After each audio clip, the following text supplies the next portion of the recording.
एक गांव जहां समय थम सा जाता था। ये कहानी है एक किसान और एक कसाई की। नमस्कार दोस्तों, आपका दिल से स्वागत है एक और इंस्पिरेशन कहानी में। बहुत वर्षों पहले भारत के एक शांत प्रदेश में एक छोटा सा गांव बसा था। उस गांव का नाम था शांतिपुर। यह गांव पहाड़ियों की तलहटी में बसा था। चारों ओर हरियाली, दूर दूर तक खेत और बीच से बहती एक छोटी नदी। उस नदी को लोग प्यार से सरलिनी कहा करते थे। इस गांव में ज्यादा कुछ नहीं था, न कोई बड़ा बाजार, न शहरों जैसा शोर। यहाँ समय धीरे चलता था, जैसे हर सांझ कोई पुराना भजन गुनगुना जाती हो। इस गांव में दो व्यक्ति बहुत प्रसिद्ध थे, एक किसान और दूसरा कसाई। किसान का नाम था धर्मू और कसाई का नाम था बली। धर्मू मिट्टी का इंसान, लेकिन आत्मा से संत। धर्मू बूढ़ा था, पर उसमें उम्र से ज्यादा ऊर्जा थी। लोग कहते थे कि धर्मू की आत्मा किसी ऋषि की तरह है। सुबह होते ही वह खेत पर जाता, अपने बैल नंदी के साथ, और हल लेकर मिट्टी में रम जाता। वह जमीन को सिर्फ अन्न उपजाने की चीज नहीं मानता था, उसके लिए मिट्टी मां थी। वह खेत जोतता नहीं था, बल्कि मां के आंचल को सहलाता था। उसके घर में एक बूढ़ी पत्नी थी, गोमती, जो हमेशा तुलसी के पास दिया जलाकर गांव भर की भलाई मांगती थी।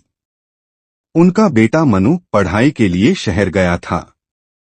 धर्मू अपने खेत के किनारे हर रोज कुछ दाने चिड़ियों के लिए डालता, तो कुछ भूसे की गठरी गायों के लिए छोड़ता, और अक्सर गांव के अनाथ बच्चों को कुछ सब्जियां बांट देता।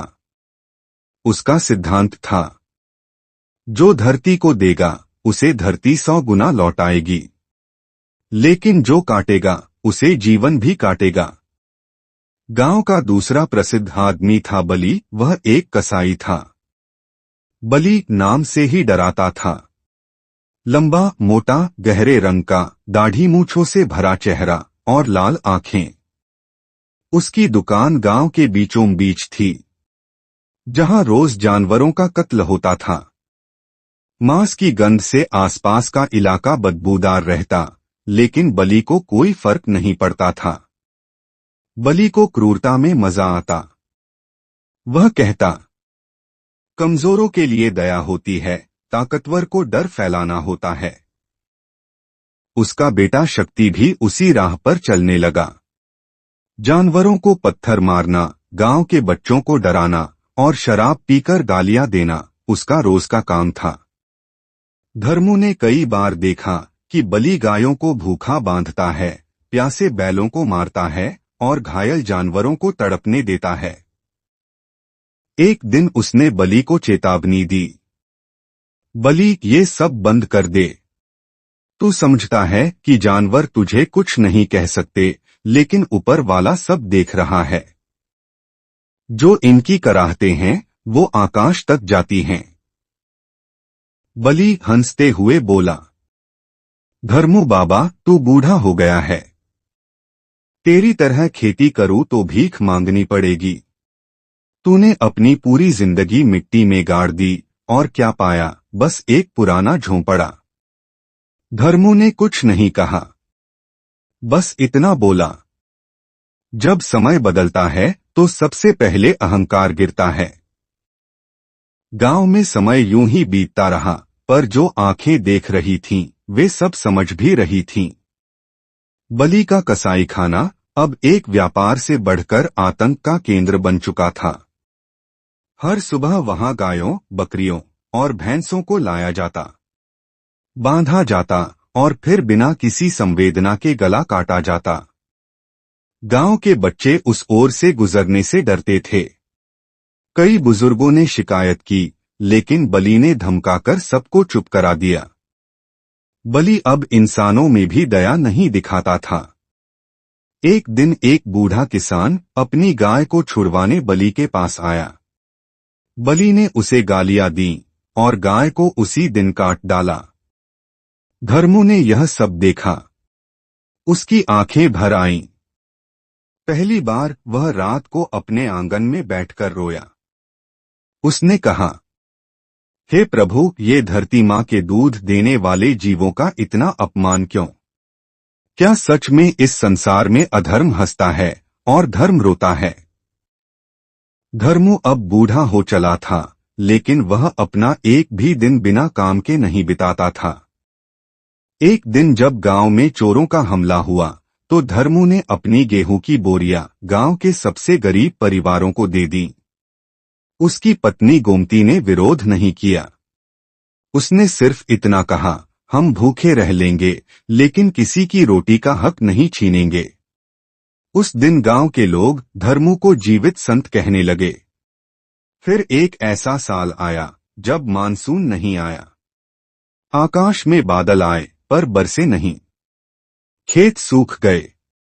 कुएं की तलहटी दिखने लगी। नदियां भी धीरे धीरे सिकुड़ने लगीं। धर्मू ने अपने बचाए बीज निकाले और सब किसानों को बांट दिए। बलि ने सोचा, अब तो ये किसान भी मरेंगे और लोग मांस ज्यादा खाएंगे, मुझे फायदा ही होगा। पर वह भूल गया कि सूखे में सबसे पहले जानवर मरते हैं। सूखा बढ़ता गया। जानवरों की मौतें शुरू हो गईं। बलि के पास न तो बेचने को जानवर रहे न ग्राहक। लोग अब मांस की बजाय गुड़ और दाल पर चल रहे थे। बलि का धंधा ठप हो गया। उसी दौरान बलि का बेटा शक्ति बीमार पड़ा। डॉक्टर ने कहा, उसका लिवर खराब हो चुका है। शराब से शरीर अंदर से गल गया है। इलाज नहीं हो सकता। बलि ने हर दरवाजा खटखटाया, लेकिन जिसने सबका दिल दुखाया था, उसके लिए कोई दरवाजा नहीं खुला। शक्ति ने तड़पते हुए दम तोड़ दिया। बलि चीखा, हे भगवान, ये सजा क्यों? उस शाम बलि पूरी तरह टूट गया। वह शराबी नहीं था उस रात, न ही क्रोधी। वह एक बाप था जो अपने बेटे को खो चुका था और जीवन में पहली बार खुद को अकेला और अपराधी महसूस कर रहा था। वह धीरे धीरे चलकर धर्मू के दरवाजे आया। दरवाजे पर खड़ा होकर फूट फूट कर रो पड़ा। धर्मू बाहर आया। उसके हाथ में तुलसी जल की कटोरी थी। उसने बलि को देखा और बिना कुछ कहे उसकी पीठ पर हाथ रख दिया। बलि बोला, बाबा, मैंने जानवरों को मारा, इंसानों को डराया और अब मेरा बेटा चला गया। क्या ये उसी का फल है? धर्मू बोले, बलि, समय देर से न्याय करता है, लेकिन जब करता है तो कोई बच नहीं सकता। आज तू टूटा है तो अब बन भी सकता है। तू चाहे तो पश्चाताप कर सकता है।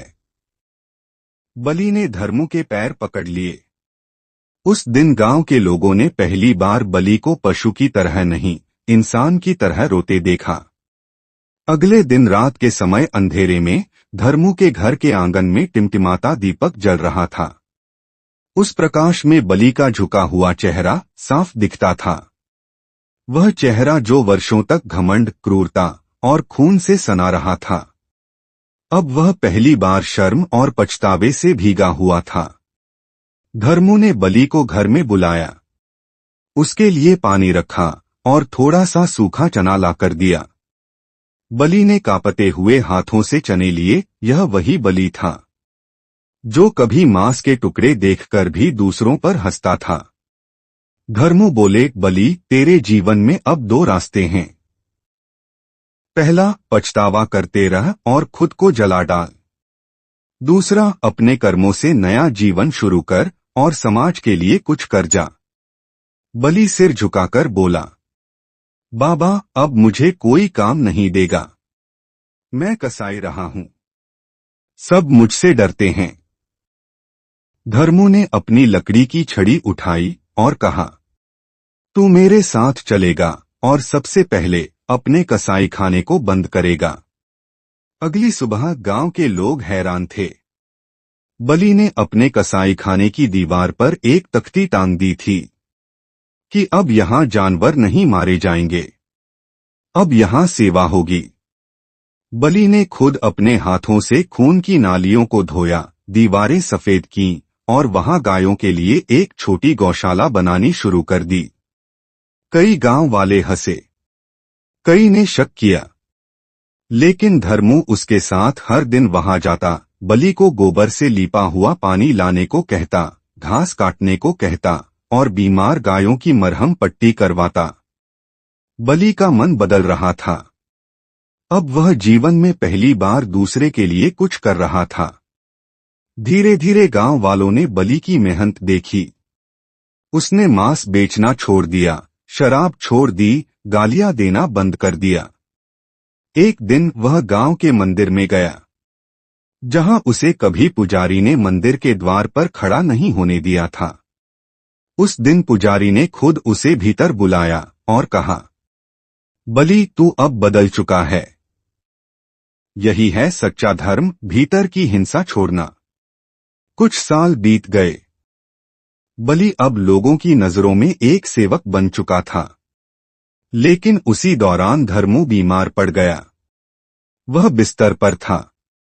गोमती पास में बैठी थी। बलि रोज सेवा करता, कभी तुलसी में जल चढ़ाता, कभी गर्म पानी देता। एक रात जब आसमान में पूर्णिमा थी, धर्मू ने बलि को पास बुलाया। धर्मू बोले, बलि अब मेरा समय आ गया है।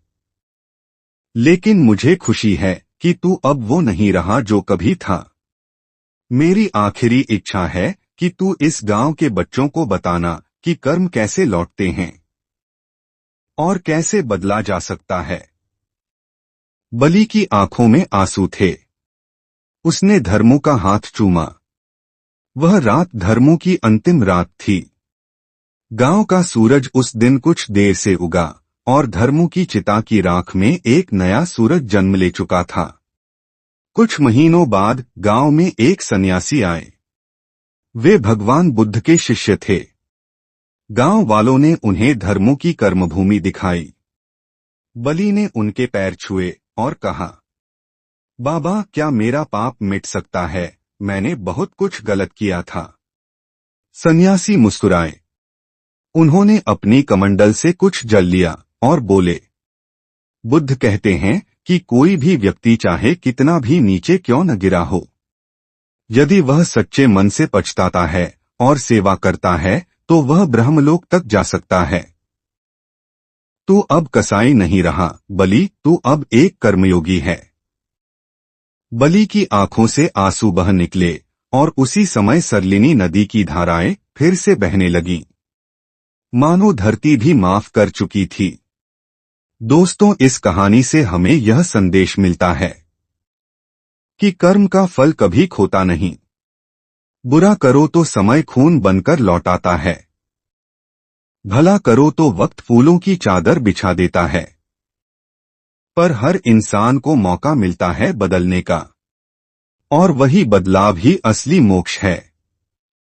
दोस्तों, आपको यह कहानी कैसी लगी कमेंट करके जरूर बताएं। और ऐसी ही इंस्पिरेशनल वीडियो देखने के बाद हमारे चैनल बुद्ध ज्ञान को सब्सक्राइब जरूर करें। नमो बुद्धाय नमः।